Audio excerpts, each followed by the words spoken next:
In the quiet village of Ilu Ayo, where red earth roads stretch beneath endless palm trees, stood the grand compound of Chief Adewale Akinrinola. His home was more than a house, it was a declaration of power. Carved wooden pillars framed the entrance. The courtyard was wide enough to host half the village during festivals, and behind its walls lived the wealthiest man in Ilu Ayo. Chief Adewale was a cocoa merchant whose farms stretched beyond the hills. Traders traveled from distant towns to negotiate with him. Elders sought his counsel. Even the village priest spoke his name with respect. But it was not his wealth that stirred the most whispers, it was his household. Chief Adewale had 4 wives. The first was Mama Bisi, calm, maternal, and commanding. She married him when he was still a struggling man. She ruled the kitchen and protected the household like a lioness. The second was Ronke, sharp, ambitious, and fond of gold. She carried herself like a queen and never allowed anyone to forget it. The third was Sade, quiet and observant. She spoke little, but her eyes missed nothing. And then there was the fourth, Abeni. Abeni was unlike the others. She was young, educated in the nearby town, and her beauty was the kind that silenced conversations. When she entered a room, even arguments paused. But she had not married the chief willingly. Her father owed Adewale a heavy debt after a failed harvest. Instead of demanding repayment, the chief proposed marriage. The old man agreed, and Abeni wept the night before her wedding, because she already loved another.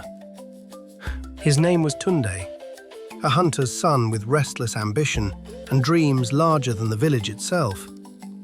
They had grown up together. He had promised to return from the city with enough wealth to claim her properly. But poverty does not wait for promises. So Abeni became the 4th wife of the richest man in Ilu Ayo.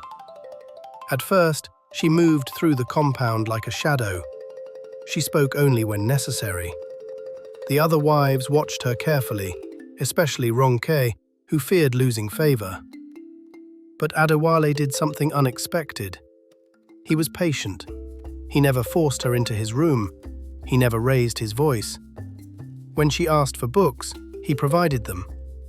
When she proposed starting a weaving business for village girls, he funded it without hesitation.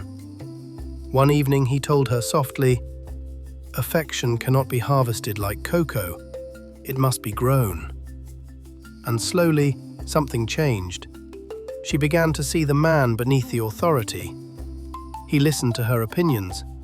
He sought her advice in business matters. He treated her not as property, but as a partner. One Harmattan evening, beneath the pale moonlight, Abeni realized something that frightened her. She had fallen in love with her husband. Then Tunde returned. He came during the New Yam festival, dressed in city clothes, carrying the confidence of Lagos ambition. But when he saw Abeni standing beside Chief Adewale, adorned in coral beads, something inside him hardened. They met secretly behind an old baobab tree. "You said you loved me," he whispered bitterly. "I did," she replied, "but life changed. Or perhaps wealth changed you." She said nothing. Jealousy consumed him. Pride would not let him accept that she had chosen another man, especially a man who possessed everything he did not. And so, jealousy became obsession. If Adewale were gone, Abeni would be free. Tunde studied the chief's routine. Every dawn, Adewale rode alone to inspect his cocoa farms along a forest path. It would be easy. A blade in the shadows. A staged robbery. The forest would hide the truth. On a moonless morning, Tunde struck. He stepped from the bushes, knife flashing. "You took everything from me," he shouted. Adewale remained calm. "Love is not something I stole," he said. "It is something she chose." Tunde lunged, but before the blade found its target, a gunshot shattered the silence. Tunde staggered. Behind Adewale stood Mama Bisi, holding an old hunting rifle. She had grown suspicious of Tunde's movements.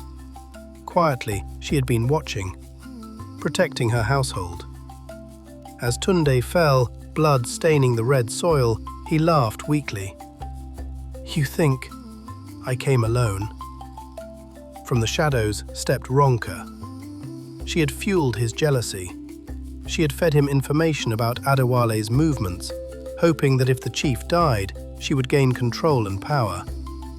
But she had underestimated the others. Sade stepped forward, blocking Ronka's escape. "I have been listening for months," she said quietly. By sunrise, the truth unraveled, but the greatest shock came days later. As Tunde lay dying, he confessed something darker. The failed harvest that caused Abeni's father's debt had not been an accident. Tunde himself had sabotaged it years earlier. He had hoped desperation would force Abeni to flee the village with him so he could rescue her and become her hero. Instead, his scheme bound her to another man. The jealousy that destroyed him had begun long before her marriage.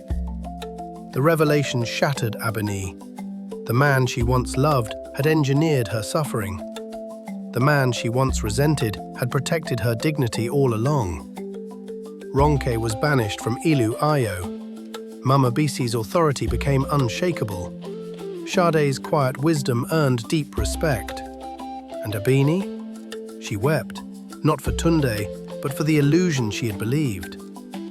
One evening, as the sun dipped behind the cocoa trees, she approached Adewale. "I once stood beside you by force," she said. "Today, I stand by choice."